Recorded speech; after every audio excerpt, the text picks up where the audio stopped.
The president has arrived in Hanoi in Vietnam, his second summit with Kim Jong-un as he continues to try to denuclearize North Korea, doing a great job with that. Everybody knows when you talk North Korea, there's only one guy to talk to. He's the absolute best, written books on it. You hear him on John Batchelor's show all the time talking about it. And now he's actually a frequent guest on this show as well. He's our very, very good friend, the very intelligent Gordon Chang. Good morning, Gordon. How are you, pal? Hey, Gordon. I'm fine, and thank you so much for the kind words. It's all true. You're great, especially when it comes to this stuff. You're as good as it gets. So let's get right to it, just from a landscape type of thing here. How optimistic should Americans be that we're close to getting what we want because now we've got summit number 2? Well, I don't know if we're close, but actually we're in a process. What President Trump is trying to do, and he laid it out at the Ottawa G7 just before the June summit last year. President Trump said, look, he's giving the North Koreans a one-time shot to do the right thing. And what Trump is trying to do is create a favorable environment so that Kim feels secure enough to give up his weapons. So this is enticement, and obviously it's a long-term process, but we aren't anywhere close to where we need to be at this time. Well, the president has sort of lowered expectations. Maybe something happened, maybe nothing will happen. But I understand, Gordon Chang, that the demand of unconditional denuclearization is really not on the table. It's actually a negotiating point. That's what's different from the last summit. Am I wrong about that? Yeah, no, you're not wrong. And clearly what President Trump is trying to do is to make the North Koreans friends. I think that he's trying to peel them away from the Chinese. And so, although, the president talks about complete denuclearization or disarming, this is sort of being pushed back. And what we're seeing now are interim goals that they think are going to help get us to where we need to be, and that is disarming the North. There seems to be a difference in opinion, although Mike Pompeo says no. Jake Tapper asked Mike Pompeo yesterday on CNN if he really believes that there's a nuclear threat coming from North Korea. And Mike Pompeo, without any hesitation, Gordon, said yes. And Jake Tapper said, well, hold on a second. The president doesn't seem to think that. And Mike Pompeo said, that's not true. That's not what he tells me. And why would the president be there in Vietnam if he thought, in fact, there was no real threat of a nuclear attack? So what do you think the truth really is? Well, I sort of side with Secretary of State Pompeo, because the North Koreans are a threat. I mean, they do have nukes. They've got missiles. They've actually got a missile that can cover the entire American homeland. We know because of that November 2017 detonation that they've got thermonuclear devices, not just atomic ones. And the only thing they haven't done is they haven't detonated a thermonuke in the atmosphere. Every country which has an arsenal has done that. The North Koreans haven't, but I think that they have a credible capability because we've shown they've got all the components. So if they wanted to, Gordon, just to be clear, the North Koreans could fire off a nuclear weapon and hit Seattle, for example?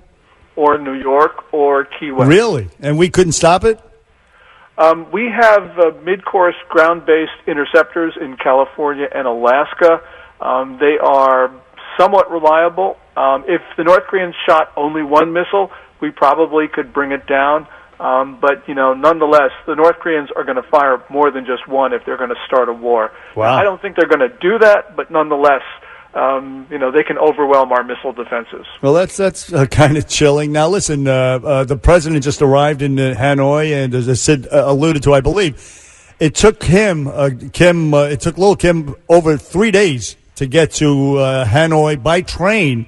And some say that was symbolism. I mean, what was behind all that? He could have just flown there in, 4 hours?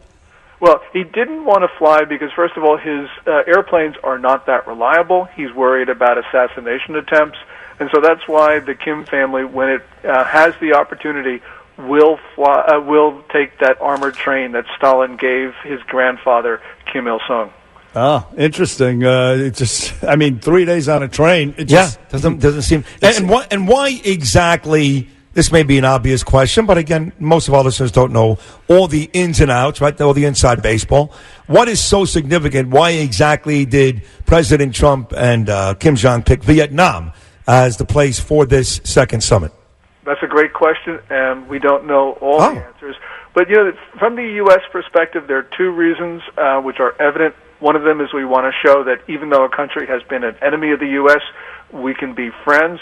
The other is that Vietnam is economically prosperous. We want to show North Korea a better future. The only problem with that second reason is that the Kim family for 7 decades has purposefully kept its people poor so they couldn't resist Kim rule. So Kim Jong-un looks at prosperous China, he looks at prosperous Vietnam, and he says, I want none of that. And not to mention prosperous South Korea, the most obvious, I guess, because, well, whatever. Listen, Gordon Chang, I want to segue quickly to China.